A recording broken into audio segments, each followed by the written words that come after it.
Hello दोस्तों, कैसे हो आप सभी लोग। आशा करता हूँ अच्छे होंगे। ठीक है, धर्म स्टडी आई की क्लासेस पर आपका स्वागत है। और अभी तक हमने जो तीनों क्लासेस में पढ़ाया है आपको, स्वर, व्यंजन और शब्दावली, जो वर्णों से संबंधित शब्दावलियाँ थी उनके बारे में, और उन्हीं के रिवीजन के तौर पर एक प्रैक्टिस सेट है 15 क्वेश्चन का। 15 क्वेश्चन तो ईमानदारी से करेंगे। चलिए देखते हैं। पहला क्वेश्चन आपका है, जीवा के आधार पर स्वर कितने प्रकार के होते हैं। जीवा मतलब जीव। जीव के आधार पर कितने प्रकार के स्वर होते हैं? 3 प्रकार के। कितने? 3 प्रकार के। अग्रस्वर, मध्य स्वर और पश्च स्वर। ठीक, अग्रस्वर जो जीवा के अग्रभाग से बोले जाते हैं, मध्य स्वर जो जीवा के मध्य भाग से बोले जाते हैं, और पश्च स्वर जो जीवा के पश्च भाग से या पीछे भाग से बोले जाते हैं। क्लियर। अगला है, जिनका उच्चारण स्वतंत्रता से होता है उन्हें क्या कहते हैं? स्वर कहते हैं। उन्हें क्या कहते हैं? स्वर कहते हैं, जिनका उच्चारण स्वतंत्रता से होता है और जो व्यंजनों के उच्चारण में सहायक होते हैं उन्हें स्वर कहते हैं। क्लियर। अब आता है काकल्य वर्ण कौन सा है। अब बताइए काकल्य वर्ण, मैंने आपको बताया था काकल्य वर्ण कौन कौन सा। ऑप्शन ए या, ऑप्शन बी सा, ऑप्शन सी हा, ऑप्शन डी अणा। बताइए कौन सा है। तो इसमें ऑप्शन सी सही है। कौन सा है? सी सही है। कौन सा? सी। एक हा होता है, एक का होता है, दोनों मैंने बताया था। ठीक, काकल्य व्यंजन ये पूछे जाते हैं, बहुत इंपॉर्टेंट है। क्लियर। फिर अगला है, अंथायस्थ और ऊष्म वर्ण कितने होते हैं। एक ही में दोनों क्वेश्चन पूछें। अंथायस्थ कितने होते हैं और ऊष्म व्यंजन कितने होते हैं। तो अंथायस्थ भी हमने 4 बताए थे। कौन कौन से? या, रा, ला, वा। ठीक। ऊष्म व्यंजन भी हमने बताया था, तीनों सा और हा। तो 4 और 4 कितने हो जाएंगे? 8 हो जाएंगे टोटल। क्लियर। ये पूछा गया क्वेश्चन। फिर उसके बाद आ जाइए 5 नंबर पे, स्पर्श व्यंजन, कंठ ध्वनि, अघोष और महाप्राण। इनमें से एक वर्ण ऐसा बताना है जो स्पर्श व्यंजन भी हो, कंठ ध्वनि भी हो, अघोष और महाप्राण भी हो। बताइए, जल्दी बताइए।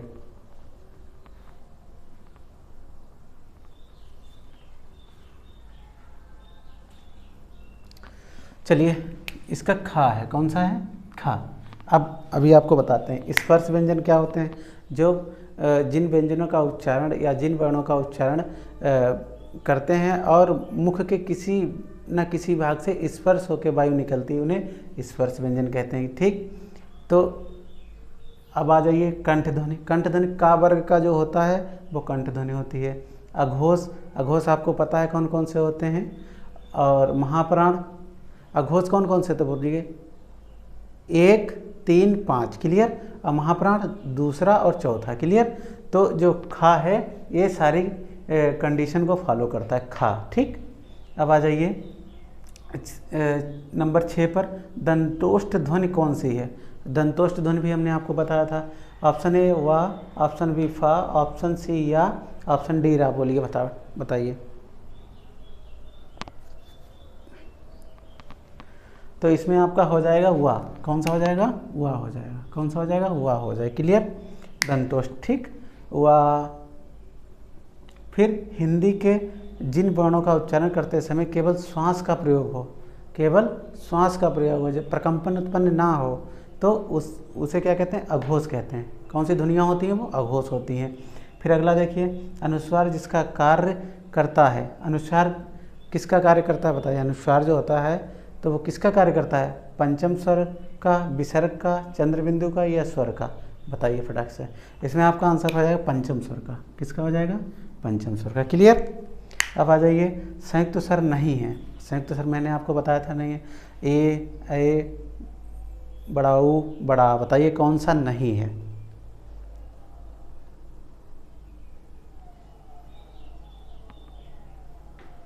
तो इसमें आपका बड़ाऊ हो जाएगा। क्या हो जाएगा? बड़ाऊ। ठीक। अब आ जाइए, नवीन विकसित ध्वनियाँ कौन सी? Most important MI, most important. नवीन विकसित ध्वनियाँ कौन कौन सी? बताइए। प, चा, ख, ग, टा, ना या रा। बताइए। इसमें आपका आंसर हो जाएगा खा और गा। ये भी पूछा गया क्वेश्चन है। अब आ जाए हिंदी शब्दकोश में गा का क्रम। हमने आपको 4 संयुक्त व्यंजन बताए थे, का, छ, त्र, ज्ञा। तो ज्ञा का जो क्रम होता है वो ज्ञा किससे मिलकर बनता है? बताइए, किससे मिलकर बनता है? जा और यहाँ से। तो पूछा है गा का क्रम किसके आता है, जा के बाद आता है। भाई कैसे हम बनाते हैं, ये गया लिखा है हमारा, अब इसको हम कैसे करेंगे, जा और या, ठीक। अब देख लो किसके बाद आएगा, ठीक, जा के बाद आता है गया। क्लियर। अब पश्चिमी हिंदी की सर्वाधिक प्रमुख बोली कौन सी है, ब्रजभाषा है। पश्चिमी हिंदी की सर्वाधिक प्रमुख बोली कौन सी है, ब्रजभाषा है, लेकिन वर्तमान में खड़ी बोली है, वर्तमान में खड़ी बोली है। क्लियर। अगला देखिए, का, गा, जा और फा ध्वनियाँ किस भाषा से, किस भाषा की हैं, अरबी और फारसी, अरबी और फारसी की, ठीक। फिर अंतिम प्रश्न देखिए, हिंदी शब्दकोश में अंग और आह किस वर्ण के साथ आता है, बताइए। औ, अंग, आह या बड़ा, बताइए किसके साथ आता है, तो ये आपका आता है अंग के साथ, अंग के साथ। क्लियर। तो ठीक है दोस्तों, आज के लिए ही इतना। तैयारी करते रहिए, आपका पता है एग्ज़ाम कब है, 26-27 जून को है। खूब डट के मेहनत करिए। जय हिंद।